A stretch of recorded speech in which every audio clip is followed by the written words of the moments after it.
আসসালামু আলাইকুম। দেখেন, আমি একটা গ্রামের দৃশ্য নিয়ে চলে আসলাম। এই গ্রামটা একবারে নীরব স্তব্ধ হয়ে আছে, আর এখানে কোনো জনগণ দেখা যাচ্ছে না। যেহেতু এইটা পুরাটাই হচ্ছে একটা মাঠের মাঝখানে ছোট্ট একটা রাস্তা, মেট্রো পথ। এই মেট্রো পথ দিয়ে আমি একা একা হাঁটতে লাগেছি, তাই আপনাদের মাঝে আমি তুলে ধরলাম। আসলে এরকম নীরব জায়গায় যদি আসা হয় তাহলে কতই না মনে আনন্দ পাওয়া যায়। আর যদি 4-5 জন ফ্রেন্ড হয় তাহলে মনে করেন এখানে আরও অনেক সুন্দর। বুয়া রমরম বাদাম খেবেন আর আড্ডা দিবেন, বাদাম খাওয়ার টেস্ট নেবেন, আর বন্ধুদের সাথে গল্প মস্ত মাঝি সব করবেন।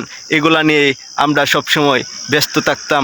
সেই কালটা এখন আর পাওয়া যাচ্ছে না, কারণ এক একজন এক এক দেশে চলে যাওয়ার কারণে আমরা সবাই একসাথে কোনো সময় হতে পারি না, যদিও কোনো সময় এক ঈদের সময় পাওয়া যায়।